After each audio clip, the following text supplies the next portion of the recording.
আমি জানি আজকের এই ভিডিওটা দেখার পর অনেক মানুষ হয়তোবা আমাকে গালি দিতে শুরু করবে। আমি এটাও জানি আজকের এই ভিডিওটা আপলোড হওয়ার পর হয়তোবা চিরজীবনের জন্য আমার পার্টনার প্রোগ্রাম থেকে ব্যান করে দেওয়া হবে।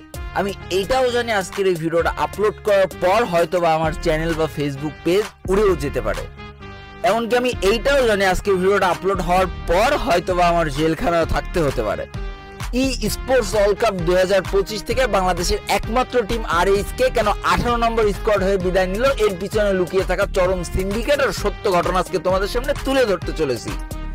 বিশ্বাস করো, এই পৃথিবী সৃষ্টির পর থেকে সত্য কথা অলওয়েজ মানুষের কাছে তিতাই হয়ে থাকে, আর সত্য বলার সক্ষমতা সবার থাকে না, যেটা আমার আছে আর যেটা আজকে তোমাদের সামনে বলতে চলেছি। তো বেশি প্যাক না করে ছোট্ট একটা ইন্ট্রো দিয়ে আজকের ভিডিও শুরু করা যাক।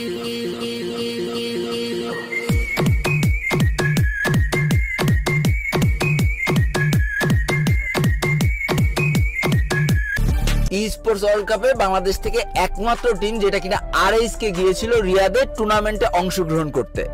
সারা বাংলাদেশের মানুষ অন্ধের মতো তাদেরকে সাপোর্ট করে গিয়েছে, শুধুমাত্র ভালো একটা পারফরমেন্স তাদের কাছ থেকে আশা করেছিল। আর বাংলাদেশের মানুষ এইটাও খুব ভালোভাবে জানতো RHK বর্তমান বাংলাদেশের সব থেকে ভালো একটা স্কোয়াড, যারা কিনা নিজের দক্ষতার প্রমাণ অনেক আগে থেকে দিয়ে আসছে। তারা কিন্তু হুট করে একদিনের গেম প্লে দিয়ে ওয়ার্ল্ড কাপে চান্স পায়নি। তারা সেই প্রথম থেকে গ্রুপ পর্ব থেকে খেলতে অবশেষে শেষ পর্যায়ে এসে বিশ্বকাপে তারা চান্স পেয়ে যায়। আর যেহেতু বাংলাদেশে আর এমন কোনো স্কোয়াড নেই যেটা কিনা RHK কে টপকায় যেতে পারে, তার জন্য RHK ওয়ার্ল্ড কাপে প্রথমবারের জন্য বাংলাদেশের হয়ে প্রতিনিধিত্ব করতে চলে যায় শুধু রিয়াদে। আর যেখানে টুর্নামেন্ট শুরু হওয়ার সাথে সাথে প্রথম দিনের প্রথম দুটো ম্যাচে খুব বেশি ঝলক দেখিয়ে RHK কিন্তু সবার মন জয় করেও ফেলে। কিন্তু তারপরের ম্যাচগুলো দেখে কোনোভাবে মানুষ বিশ্বাস করতে পারছিল না এটাই কি তাদের বাংলাদেশের সব থেকে টপ স্কোয়াড, এটাই কি সেই RHK। কিন্তু ভাই, আমরা যেহেতু বাঙালি, আমরা আশা করে থাকতে অনেক পছন্দ করি, এই জন্য আমরা চিন্তা করেছিলাম ডে 2তে হয়তো এমন একটা কামব্যাক RHK দেখাবে যেটাতে কিনা ফাইনালে কোয়ালিফাই হওয়ার জন্য যথেষ্ট। কিন্তু ভাই, তোমরা আবেগ দিয়ে চললেও আমার তো বিবেকের বয়স, আমার বিবেক দিয়েই চলা লাগে। এই জন্য ডে 2 শুরু হওয়ার একদিন আগে আমি সমস্ত কিছু অ্যানালাইসিস করে বলেই দিয়েছিলাম যে RHK এর পক্ষে হয়তো বা কোয়ালিফাই করা একেবারেই অসম্ভব। আর যেটা তোমরা আমার টিকটক বা ইনস্টাগ্রামে দেখলেই বুঝতে পারবা, আমি এখানে 12টা স্কোয়াডের নামও ঘোষণা করে দিয়েছিলাম। একটা স্কোয়াড এদিক ওদিক হয়েছে, বাকি 11 জন স্কোয়াড কিন্তু ঠিকই ফাইনালের জন্য কোয়ালিফাই হয়ে গিয়েছে।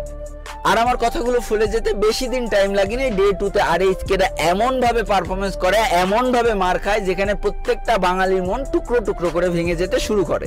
আর ডে 2তে প্রত্যেকটা বাঙালির যখন স্বপ্ন টুকরো টুকরো করে ভেঙে যায় আর RHK হয়ে যায় টপ 18টা টিমের মধ্যে 18 নম্বর স্কোর, তখনই বাঙালির আসল রূপ টের পাওয়া যায়। আমি ফ্রি ফায়ার অফিসিয়াল বাংলাদেশের যে লাইভ দেখছিলাম, যখন RHK 18 নম্বর স্কোয়াড হয়েছিল, তখন জাস্ট কমেন্ট বক্সে কিছু কিছু মানুষের কমেন্ট দেখে আমি পুরো আকাশ থেকে পড়েছিলাম। আরে ভাই, আমরা তো গিরগিটির থেকেও খারাপ ভাই। গিরগিটি তো তাও রং পাল্টাইতে 1-2 সেকেন্ড টাইম নেয়, আমরা বাঙালিরা নিজেদের রং পাল্টাইতে তো 1 সেকেন্ডও টাইম নিই না। কেউ কেউ RHK স্কোয়াডের বাজে ভাষায় গালি দিতে থাকে, কেউ কেউ RHK স্কোয়াডের অন্য স্কোয়াডের সাথে তুলনা করতে থাকে, কেউ কেউ বলতে থাকে যে এই স্কোয়াডের চেয়ে ওই স্কোয়াডটা ভালো, ওই স্কোয়াডের কন্ট্রোভার্সি করে এই ওয়ার্ল্ড কাপ থেকে বাদ দিয়ে দেওয়া হয়েছে। ভাই রে ভাই, তোমাদের 2 সেন্টেন্সের এক একটা কমেন্ট যে এক একটা মানুষকে কতটা ডিমোটিভেট করে ফেলতে পারে, কতটা একটা মানুষকে পিছন থেকে টেনে ধরতে পারে, তার প্রমাণ এখন আমি তোমাদেরকে দিতে চলেছি। এখন যে কথাগুলো আমি বলতে চলেছি তাতে অনেক মানুষের গাড়ির মধ্যে আঙুল চলে যেতে পারে, তাই আমি নিজস্ব ব্যক্তিগত মতামত থেকে বলবো, অবশ্যই ঝাড়ের বাস ঘুরিয়ে নিজের পাশায় নেবেন না, তাহলে কিন্তু কর্তৃপক্ষ দায়ী থাকবে না। আর প্রত্যেকটা দেশের ফ্রি ফায়ার অফিসিয়াল ইউটিউব চ্যানেলে কিন্তু এই ওয়ার্ল্ড কাপের লাইভ হতে থাকে। আর সব থেকে আশ্চর্য বিষয়, প্রত্যেকটা কান্ট্রির ইউটিউব চ্যানেলকে হারিয়ে বাংলাদেশি হয়ে যায় ভিউজের দিক থেকে টপ 1। এই টুর্নামেন্টটাকে কত পরিমাণ সাপোর্ট করেছে যে এটা শুধু ভিউজের দিক থেকে 1 নম্বর হয়ে গেছে। বাংলাদেশের যে পরিমাণ ভিউজ এসেছে তা অন্য কোনো কান্ট্রিতে এত পরিমাণ ওয়াচ টাইম, এত পরিমাণ ভিউজ আসেনি।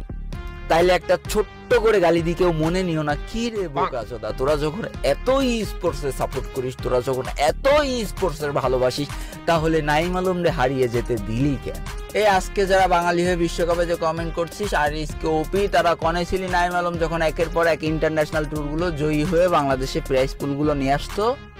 তখন তোমাদের সাপোর্টগুলো কোথায় ছিল? তখন তোমাদের কমেন্টগুলো কোথায় ছিল? আমি একটু মনে করিয়ে দেবো, তখন তোমাদের কমেন্টগুলো কোথায় ছিল? তখন তোমাদের কমেন্টগুলো ছিল কোনো একটা মেয়ে স্ট্রিমারের কমেন্ট বক্সে যে তোমাকে দেখে হাত মারতে খুব সুবিধা হচ্ছে। তখন তোমাদের কমেন্টগুলো ছিল কোনো একটা স্ক্রিপ্টেড ম্যাচের 1 ভার্সেস 1-এ, ওফ ভাই ওপি খেলেছো। তখন তোমাদের সাপোর্ট গুলো ছিল কোন ইউটিউবার কার সাথে ঝগড়া বেঁধে গেল, কোন ইউটিউবার কারে রোস্ট করলো, কোন ইউটিউবার তার কি রিপ্লে দিল। খেলার কদর কি করেছিল তখন তোমরা?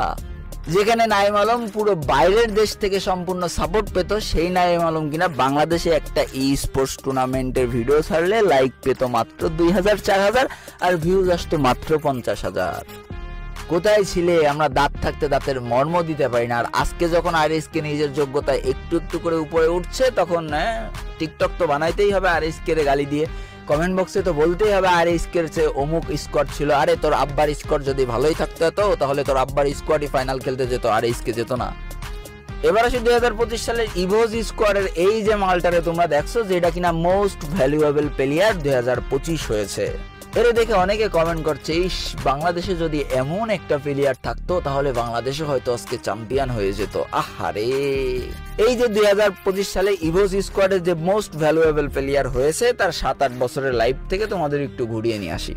এই পোলাটা যখন মাত্র 7-8 বছর বয়সে 2017-18 সালে গেম খেলতো, তখন তার কোনো ফলোয়ারই ছিল না, তখন তার কোনো ভিউজই ছিল না, কিন্তু সে যেই ফোনটা দিয়ে লাইভ করছে এই ফোনটার দাম ছিল 1 লাখ টাকার উপরে। শুধু তাই না, এই ভিডিওতে দেখো সে যে চেয়ারটার উপরে বসে রয়েছে, এই চেয়ারটার দামও কিন্তু 50,000 টাকা। বাংলাদেশের কোনো 7-8 বছরের একটা ছেলে যদি তার বাবার কাছে যেয়ে বলে আমাকে 2 লাখ টাকা দিয়ে একটা ফোন কিনে দাও, 50,000 টাকা দিয়ে একটা চেয়ার কিনে দাও, আমি অনলাইনে বসে বসে ফ্রি ফায়ার গেম খেলবো, ওই বাপ কি তাকে এগুলো কিনে দেবে, নাকি তার ঘেঁটি ধরে পড়ার টেবিলে বসিয়ে বলবে পড়তে বসে যাও? আর তারপরে যদি বেশি জোরাজোরি করে তাহলে ছেলের পিঠের চামড়া তো হয়তো পিঠে থাকবে না, সবকটা উঠেই যাবে। তাহলে মোস্ট ভ্যালুয়েবল প্লেয়ার ইভোজের থেকে তৈরি হবে না আরএসকে থেকে তৈরি হবে? তোমরা অতীত ভুলে যেতে পারো, আমি মনিম এত সহজে কিন্তু অতীত ভুলে যায় না। মনে পড়ে 2021 সালের শেষের দিকের কথাগুলো? তোমরা হয়তো ভুলে গেছো, আমি কিন্তু ভুলিনি।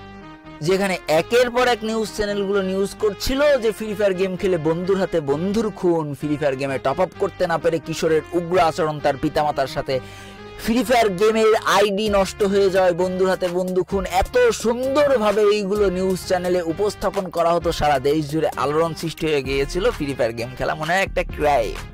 তখন আমি একটা ভিডিও বানিয়েছিলাম, সারা বাংলাদেশের মধ্যে আমি একমাত্র একা চিল্লিয়ে উঠেছিলাম যে মাথা ব্যথা করলে মাথা ব্যথার ওষুধ খেতে হয়, মাথা কেটে ফেলা কোনো সমাধান না। প্রত্যেকটা জিনিসের ভালো খারাপ দিক আছে, তাই বলে খারাপ দিক বিবেচনা করে এই জিনিসটা বন্ধ করে দেওয়া আমাদের জন্য প্রচুর হুমকির সম্মুখীন হবে।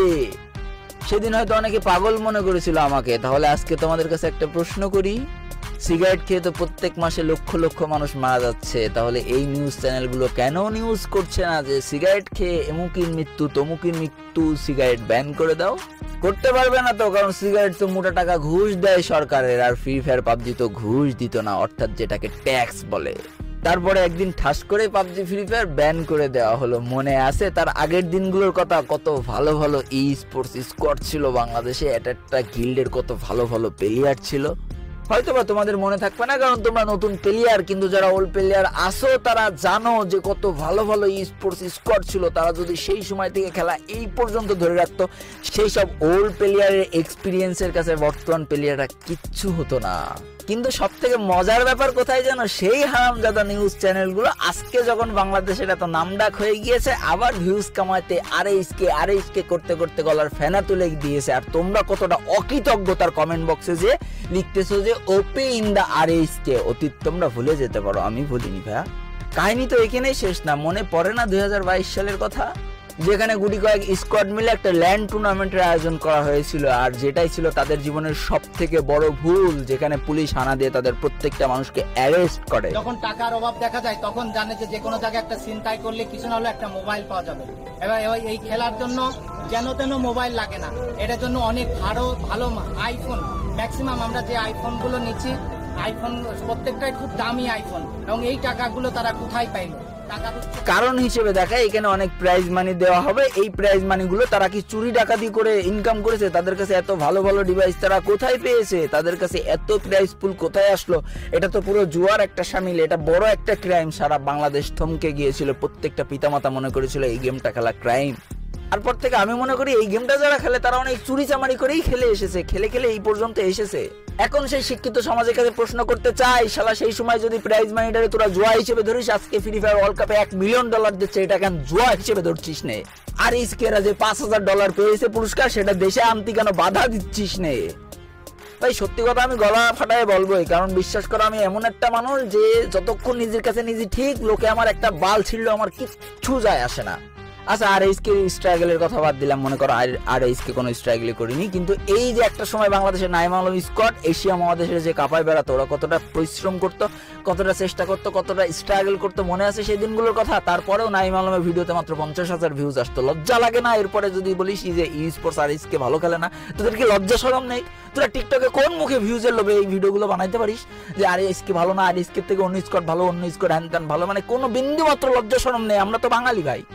ভাই আমাদের সব থেকে বড় ভুল হয়েছে জন্মগ্রহণ করাটাই। হাসতে হাসতে একটা কথা বলে যাচ্ছি, বিবেক দিয়ে চিন্তা করে দেখো, আমরা এমন একটা দেশে বসবাস করছি যেখানে 14-15টা রাজনৈতিক দল নিজেদের মধ্যে মারামারি, লাঠালাঠি, খুন খারাপি করতেছে শুধুমাত্র সাধারণ জনগণের সেবা করার জন্য। তাদের উদ্দেশ্য একটাই, সাধারণ জনগণের তারা সেবা করবে।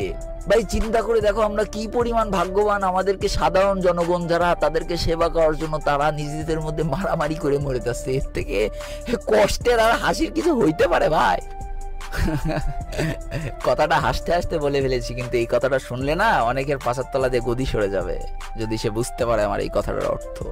আমি জানি না এই কথাগুলো বলার পর কে কিভাবে নেবে, কিন্তু বিশ্বাস করো যারা একটু বুদ্ধিমান, যাদের মাথায় একটু মগজ আছে, আমার এই কথাগুলো যারা একটু অ্যানালাইসিস করতে পারবে, একটু ভালো মতো বুঝতে পারবে, তারা যদি আমার একটা কথা ভুল দেখাইতে পারে ভাই আমি ইউটিউবিংই ছেড়ে দেবো।